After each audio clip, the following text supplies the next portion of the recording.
Var. Kaç yaşındasınız İbrahim Bey? 69 yaşındayım. 78 hocam. Uzun ömürler versin Rabbim size. İlaç kullanıyor musunuz? Efendim. İlaç, kimyasal ilaç. Bazı ilaçlar kullanıyor ama kabızlık için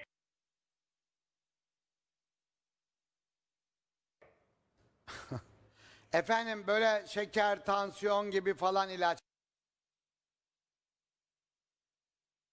var hocam. Kullanıyorsunuz hepsini. Evet. Kolesterol de vardır herhalde. Biraz var evet.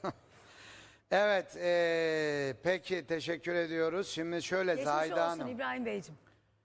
Şimdi insanlar ilaç kullanıyor. Bakın yaratıcı 124 bin çeşit yarattığı nebatatı kodlarını beynine koymuş.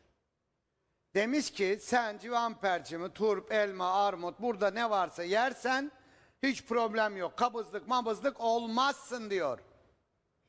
Ama sen sentetik, kimyasal, bedenin tanımadığı bir şey yersen çıkaramazsın diyor dışarıya.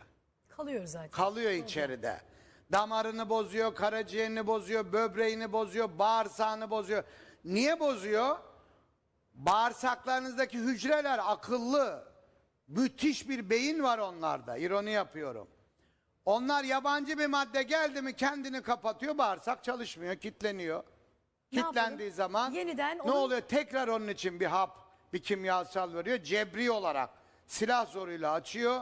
İşte ondan sonra sürte sürte gidiyor. Gittim oradan divertikülitler oluşuyor. Basurlar, memeler oluşuyor. Kansere kadar gidiyor. Peki Tabii. şimdi kabızlık eğer şikayeti çekiyorsanız yani bir türlü dışarı çıkamıyorsanız ne yapacağımızı Profesör Doktor Ahmet Maranki açıklıyor. Bunun için ne önerirsiniz Evet, beyefendi? kabızlık. 69 Bakın yaşındaydı. bir kere ben size söyleyeyim. 50 yaşını geçen 40'ından sonra ben her gün sarımsak, bu gördüğünüz sarımsak. Kabızlığın sebepleri var. Parazit vardır, suyunu emiyordur bedeninizin. Kabız oluyorsunuzdur. Bu olmaz. Önce paraziti yok edeceksin. Nasıl kullanacağız Yani sarımsağı? Zahide Hanım, kabızlık diye bir hastalık olamaz. Yani kabızlığın sebebi var.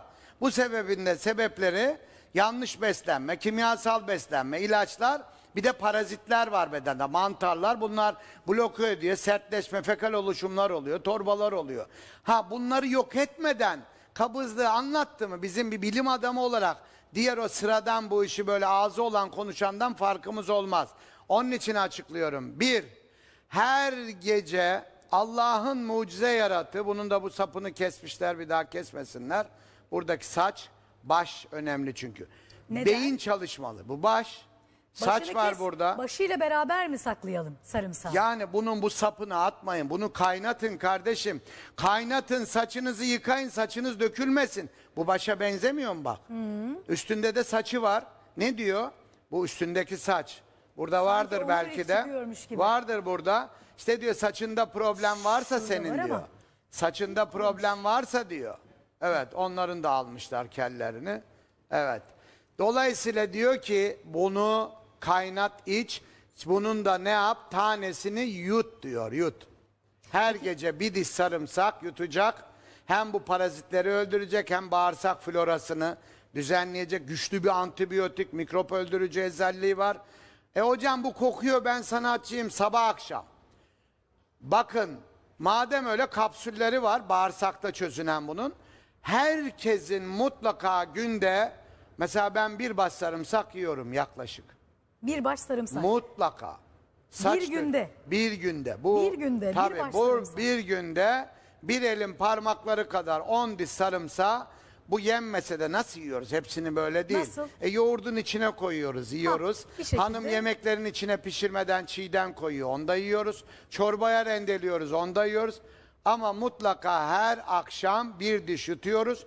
Yutamayanlar, midem yandı vesaire, helikobakteri mantarı olanlara bağırsakta çözünmesi için de kapsülleri var, ama kapsülleri alırken dikkat edin. Jelatini, domuz olmasın, helal ve koşer belgeli ürünler almazsanız ikinci sefer domuz yakalanırsınız.